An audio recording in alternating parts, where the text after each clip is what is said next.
Hello la famille, j'espère que vous allez tous et toutes bien. Je suis ravie de vous retrouver pour une nouvelle vidéo. Dans la vidéo d'aujourd'hui, on va parler de quelques erreurs que vous faites dans votre routine soin, dans votre routine beauté, que ce soit pour votre visage, que ce soit pour votre corps, pour votre santé, etc. Sans plus tarder, let's go!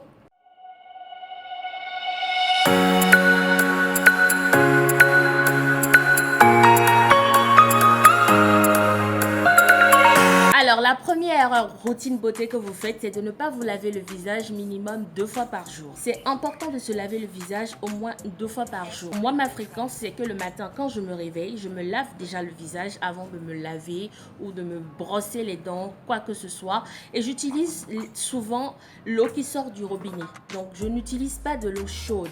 J'utilise de l'eau froide. C'est miraculeux pour votre visage, vous n'avez pas idée. Donc, la deuxième fois où je me nettoie le visage dans une journée, c'est le soir quand je rentre et que je finis de me laver, je me démaquille et tout ça.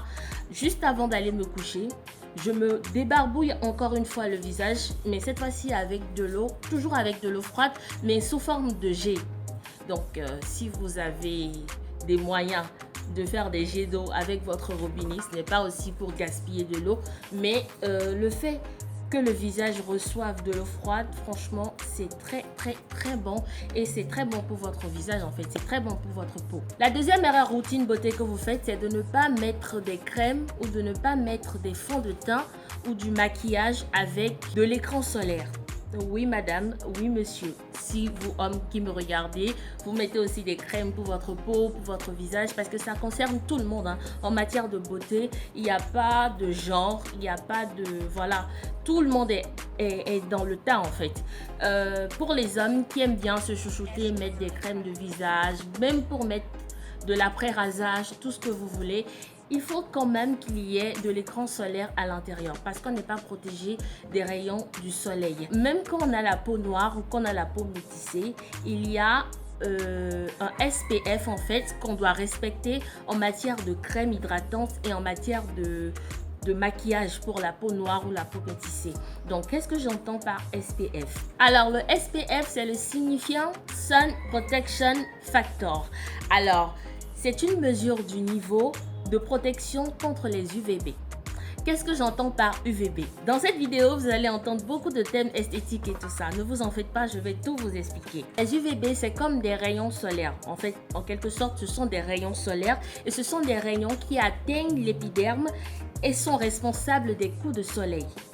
Voilà, donc sans vraiment trop tourner autour de la chose, je vais vous expliquer ça comme ça. Quand on parle de SPF en matière de crème de soin, en matière de produits de maquillage, ce sont des protections solaires pour vous protéger contre les rayons du soleil, regroupés en 4 niveaux. Le premier niveau, c'est le niveau faible. Il est entre 6 et 10. Le deuxième niveau, c'est le niveau moyen qui est de 15 à 25. Et le troisième niveau, c'est le niveau fort qui est entre 30 et 50. Pour les peaux foncées et mates, donc on préconise généralement les crèmes ou les produits de maquillage avec des SPF entre 15 et 30. Donc on peut dire que vous êtes au niveau moyen. Il est vrai que les peaux noires ont généralement une protection naturelle contre le soleil, mais je vous conseillerais vraiment d'acheter tout ce qui est produit crème pour le visage, produits de maquillage. Il y en a aussi dans les fonds de teint.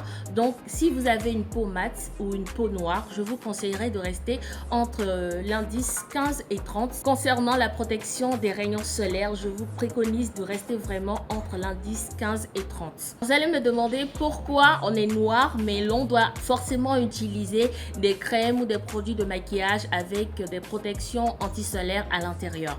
Donc, je vous ai déjà dit tantôt que les peaux noires ont naturellement cette protection-là contre le soleil. Mais le soleil, en fait, il assèche. Le soleil, il déshydrate. Et donc, la peau noire, même si elle est naturellement conçue comme ça, elle ne peut pas forcément tout au long de l'année, surtout pendant l'été, pendant qu'il y a beaucoup de soleil, résister à cela. Donc, c'est mieux de protéger votre peau. Comme ça, il y aura un travail de 50-50. Donc, c'est-à-dire que votre peau, elle va faire 50% du travail et la crème anti-solaire ou le maquillage anti-solaire que vous mettez, il fera aussi 50% du travail. Voilà, donc là, votre peau, elle ne se sentira que mieux et elle vous remerciera quand elle vieillira. Troisième erreur routine que vous faites, c'est de vous exfolier la peau tout le temps. Oui, je sais. Quand on parle d'exfoliation de la peau, c'est en quelque sorte, dans le jargon le plus facile pour comprendre, c'est le gommage de la peau. J'ai une amie chez qui je m'étais rendue un jour et elle avait acheté un nouveau gommage, vous voyez ou pas? Et je me suis rendue chez elle 2 semaines plus tard et je me suis rendu compte que le gommage, il était complètement terminé. Un grand pot de gommage, en fait, qu'elle a pratiquement vidé en 2 semaines. Je lui ai demandé de savoir comment est-ce qu'elle se gommait le visage et tout, à quelle fréquence. Et elle m'a dit qu'elle se gommait le visage tous les soirs avant d'aller se coucher. Alors je vous arrête. Je vous arrête. S'il vous plaît, ne faites pas ça chez vous. Ce n'est pas bien de gommer votre visage tout le temps. Surtout, vous gommez le visage tous les jours, c'est très dangereux parce que vous pensez réduire l'excès de sébum sur votre visage, mais en fait, vous ne faites qu'agresser votre visage et en plus, lui donner beaucoup de travail à faire parce que plus le visage il se sent agressé, plus il sécrète du sébum et ce n'est pas bon pour votre santé, ce n'est pas du tout bon. Donc, comment est-ce que vous devez vous gommer le visage? Je vous explique. Déjà, avant de vous gommer le visage, il faut que vous connaissiez votre type de peau. Est-ce que vous avez une peau normale? Est-ce que vous avez une peau mixte? Est-ce que vous avez une peau grasse? Voilà. Est-ce que vous avez une peau sèche? Est-ce que vous avez une peau mixte à grasse? Il faut que vous sachiez tout ça. Et parmi tous ces types de peau, la peau qui vieillit le mieux, c'est la peau grasse. Donc, si vous avez la peau grasse, je vous en prie, ne vous en faites pas. Il n'y a pas péril en la demeure, en fait. Vous aurez une vieillesse magique parce que votre peau, elle ne vieillira pas vite en fait.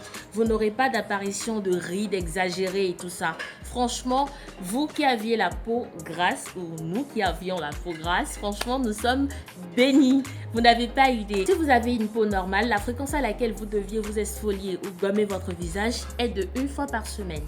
Oui, 1 fois par semaine. Lorsque vous avez une peau normale, vous vous gommez le visage 1 fois par semaine. Lorsque vous avez une peau grasse, comme moi, vous vous gommez le visage 2 fois par semaine. Donc, vous pouvez préconiser par exemple de vous gommer le visage le dimanche soir. Voilà. Et la deuxième fois où vous vous gommez le visage, ce sera peut-être le jeudi. Le jeudi ou le vendredi.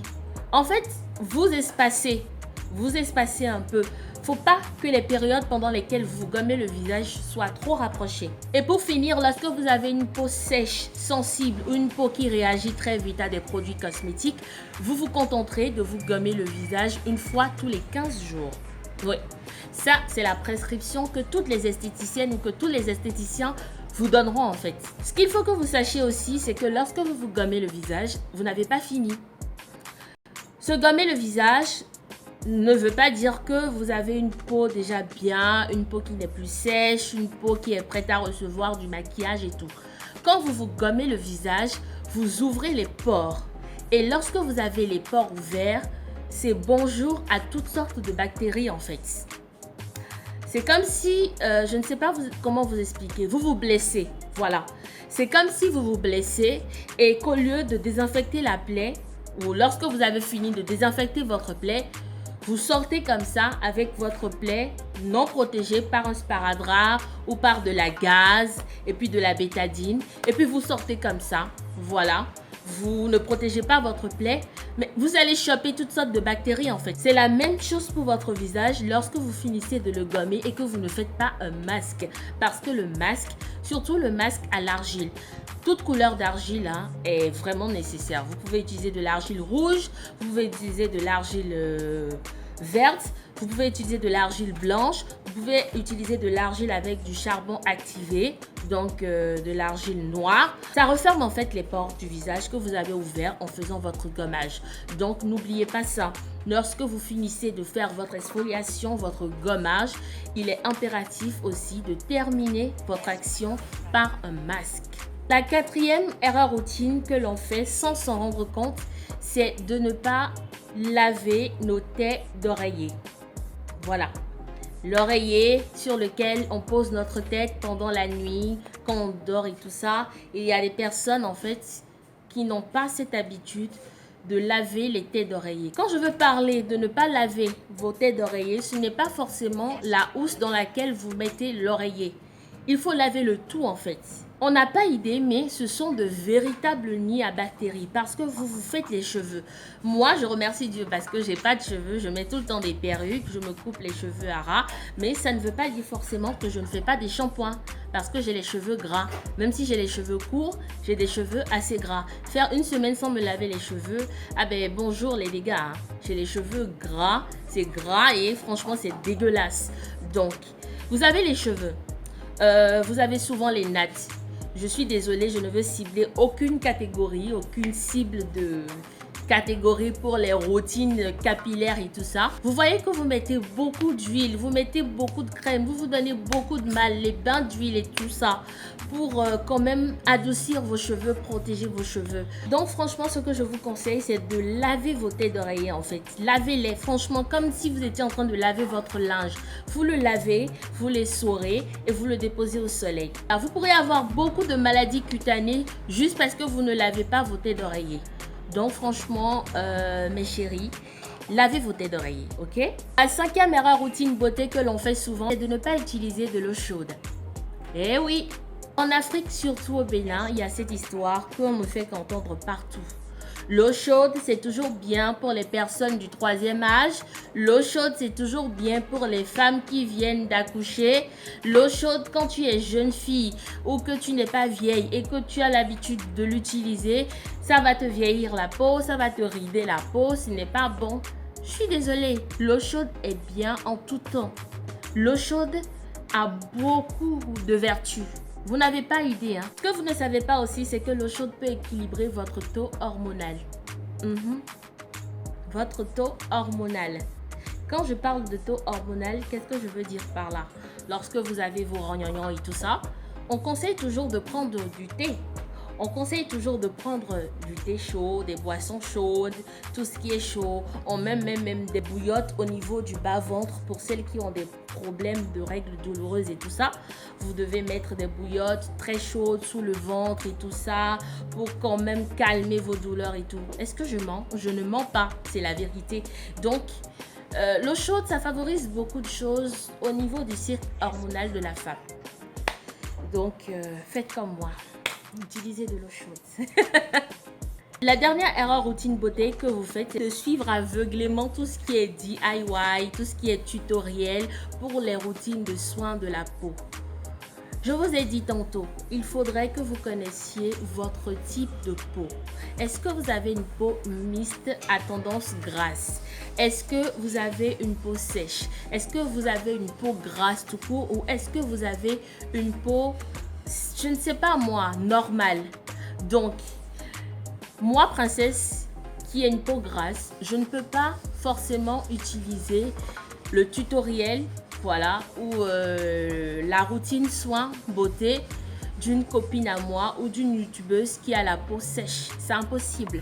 Avant de suivre des tutoriels et de textuellement faire la même chose sur vous, rassurez-vous en fait que cette personne sur qui vous avez vu le tutoriel a le même type de peau que vous. C'est important. Donc la famille, c'est la fin de cette vidéo. J'espère que ces quelques conseils et ces quelques erreurs routine beauté que je vous ai citées, vous vous retrouverez peut-être à l'intérieur et que vous allez remédier à cela. Donc en attendant une nouvelle vidéo, je vous demanderai bien de vous abonner, de liker, de partager. Je ne suis pas d'un naturel qui oblige les gens à faire ce qu'ils n'ont pas envie de faire. Mais sur la chaîne, en fait, vous n'êtes pas encore croissant. Donc s'il vous plaît, avec cette vidéo, boostez les abonnements. Partagez mes vidéos, les liens à vos amis, à votre famille, à tous ceux que vous savez qui ont besoin de conseils de beauté ou qui ont envie de se maquiller, qui ont envie de raconter, qui ont envie aussi d'écouter mes histoires, mes story time et tout ce que vous voulez. Et voilà quoi. Gonflez. Devenez nombreux autour de moi. Franchement, ça me ferait énormément plaisir. Donc, je vous fais de gros bisous. Prenez soin de vous. Protégez-vous, respectez les restrictions, les mesures barrières contre le Covid-19. Je vous fais de gros bisous et à bientôt.